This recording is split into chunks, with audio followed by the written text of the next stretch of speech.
I am here with students at Wakefield High School in Arlington, Virginia, and we've got students tuning in from all across America, from kindergarten through 12th grade. And I am just so glad that all could join us today, and I want to thank Wakefield for being such an outstanding host. Give yourselves a big round of applause.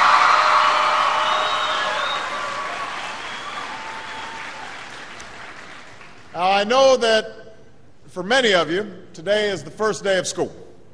And for those of you in kindergarten or starting middle or high school, it's your first day in a new school, so it's understandable if you're a little nervous. I imagine there's some seniors out there who are feeling pretty good right now, with just one more year to go. And no matter what grade you're in, some of you are probably wishing it were still summer, and you could have stayed in bed just a little bit longer this morning. I know that feeling. When I was young, my family lived overseas. I lived in Indonesia for a few years. And my mother, she didn't have the money to send me where all the American kids went to school. But she thought it was important for me to keep up with an American education. So she decided to teach me extra lessons herself, Monday through Friday, but because she had to go to work, the only time she could do it was at 4:30 in the morning. Now, as you might imagine, I wasn't too happy about getting up that early. And a lot of times I'd fall asleep right there at the kitchen table. But whenever I'd complain, my mother would just give me one of those looks and she'd say, "This is no picnic for me either, Buster." So I know that some of you are still adjusting to being back at school, but I'm here today because I have something important to discuss with you. I'm here because I want to talk with you about your education and what's expected of all of you in this new school year. Now, I've given a lot of speeches about education, and I've talked about responsibility a lot.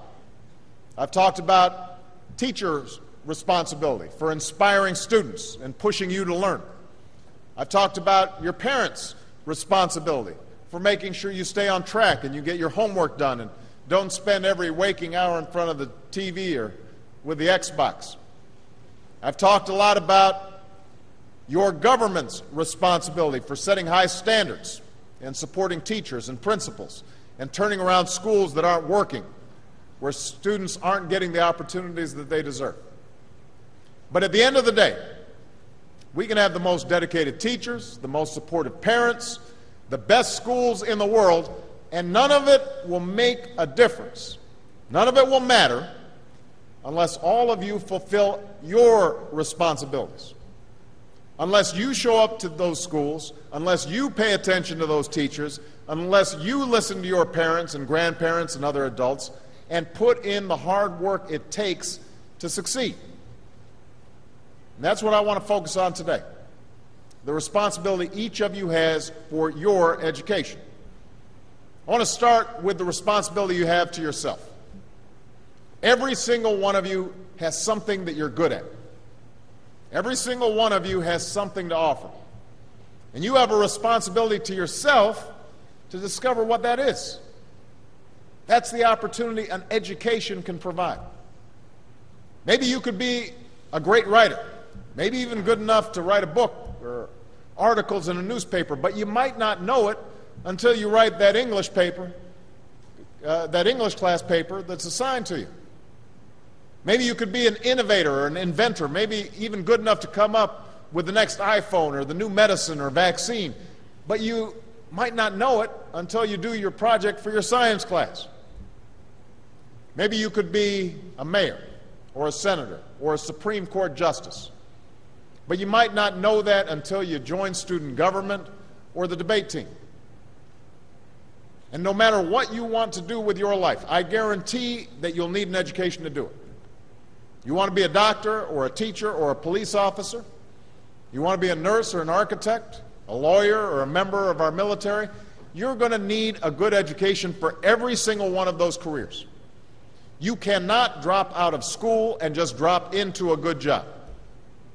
You've got to train for it and work for it and learn for it. And this isn't just important for your own life and your own future. What you make of your education will decide nothing less than the future of this country. The future of America depends on you. What you're learning in school today will determine whether we as a nation can meet our greatest challenges in the future. You'll need the knowledge and problem-solving skills you learn in science and math to cure diseases like cancer and AIDS, and to develop new energy technologies and protect our environment. You'll need the insights and critical thinking skills you gain in history and social studies to fight poverty and homelessness, crime and discrimination, and make our nation more fair and more free.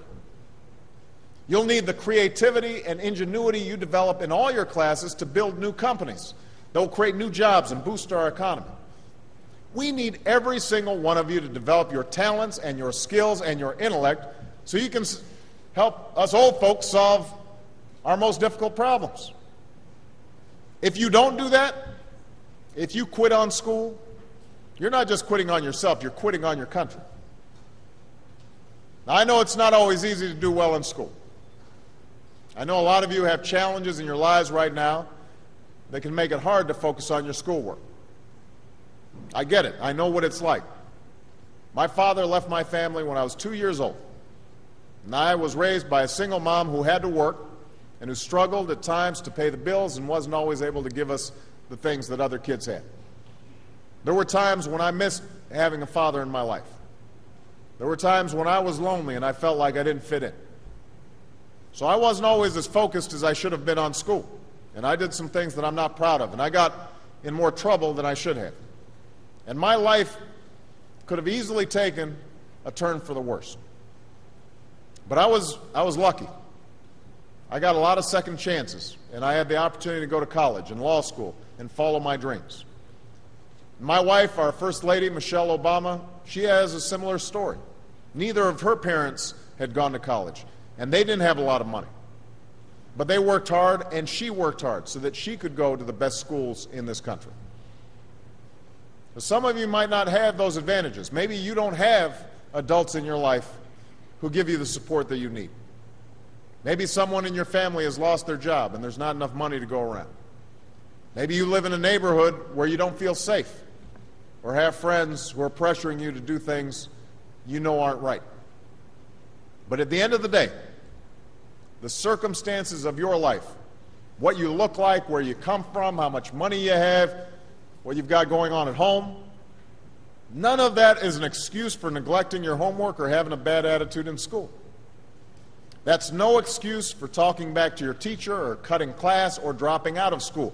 There is no excuse for not trying. Where you are right now doesn't have to determine where you'll end up. No one's written your destiny for you, because here in America, you write your own destiny. You make your own future. That's what young people like you are doing every day all across America. Young people like Jasmine Perez from Roma, Texas. Jasmine didn't speak English when she first started school. Neither of her parents had gone to college. But she worked hard, earned good grades, and got a scholarship to Brown University, as now in graduate school studying public health, on her way to becoming Dr. Jasmine Perez.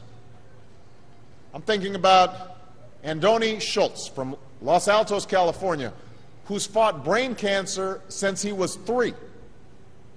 He's had to endure all sorts of treatments and surgeries, one of which affected his memory, so it took him much longer, hundreds of extra hours, to do his schoolwork. But he never fell behind. He's headed to college this fall. And then there's Chantel Steve from my hometown of Chicago, Illinois. Even when bouncing from foster home to foster home in the toughest neighborhoods in the city, she managed to get a job at a local health care center, start a program to keep young people out of gangs, and she's on track to graduate high school with honors and go on to college. And Jasmine, Andoni, and Chantel aren't any different from any of you. They face challenges in their lives just like you do. In some cases, they've got it a lot worse off than many of you. But they refused to give up. They chose to take responsibility for their lives, for their education, and set goals for themselves. And I expect all of you to do the same. And that's why today I'm calling on each of you to set your own goals for your education and do everything you can to meet them. Your goal can be something as simple as doing all your homework, paying attention in class, or spending some time each day reading a book. Maybe you'll decide to get involved in an extracurricular activity or volunteer in your community. Maybe you'll decide to stand up for kids who are being teased or bullied because of who they are or how they look. Because you believe, like I do, that all young people deserve a safe environment to study and learn. Maybe you'll decide to take better care of yourself so you can be more ready to learn. And along those lines, by the way, I hope all of you are washing your hands a lot and that you stay home from school when you don't feel well so we can keep people from getting the flu this fall and winter.